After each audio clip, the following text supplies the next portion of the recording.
Good morning everyone. Welcome to Tiny Kitchen Big Flavor. Today we're canning black beans. I am calling this video 4-step canning because I want to make it as simple as possible for those of you who want to learn a little bit about canning. The first step is to rinse your beans and then soak them overnight. The next morning you just take the water out, rinse it a little bit more. The next step is you want to sterilize your jars. I sterilized mine in the dishwasher. You can do this the night before so they'll be ready. The third step is loading your jars with whatever it is that you're going to load them with. And the fourth step is the canning. Let me show you the canner here. And here she is. This is Conchita. At least that's what I call her. So she's ready to go. So let's get started. The easiest way that I find to do it, I try not to have the water too hot or too cold. I try to have everything room temperature so that when I put it in my canner, everything goes up gradually. The first thing I'm gonna do is, I have here a couple of items. I'm gonna start loading my beans like you see me do here. I'm gonna do some with some of these items and some without. And I'm going to fill it about halfway. Yeah, that's good. And then I'm going to be adding some of this.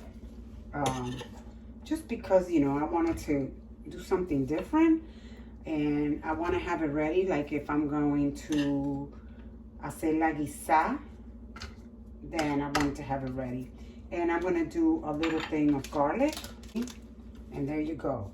Now your water, let me add my salt. See, 1/4 teaspoon goes in. I have here I'm sorry. Let me bring this over. So here's my warm water for my lids. I'm gonna put them in here. Now I'm gonna add my water that I have here. And this water is, there you go. It's not hot, it's not cold, okay. But all I'm doing is this. And the water, you need to leave an inch of headspace, and normally it's right here. We want to show you up close so that you can see. Can you see the water? So it's up to here. See that?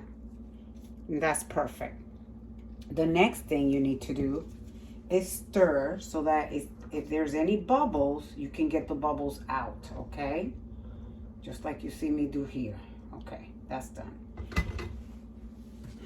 So I am going to fill all of these and bring you back. Okay guys, so our jars are full. I have stirred them all to make sure that there's no air bubble. Where's my little stir? Oh, here it is. So I have stirred them all. You want to make sure that there's no bubbles. I have done that. I have also taken a wet napkin and cleaned the rims around just in case, to clean it in case something stuck to it or whatever.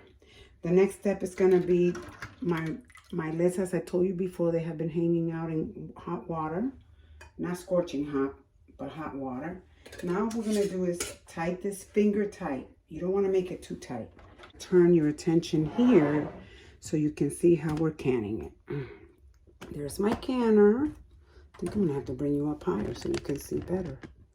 Okay, now we're going to place them. And you see this little thing here? This is important because you don't want the jar to sit directly on the pot. Okay, so all I'm going to do is place them in here like so. Like this. I thought I was going to have more, but, I did not. So I'm going to end up, yep, 6 of them is what my canner holds. So I'm going to just get this last one in there, put some water.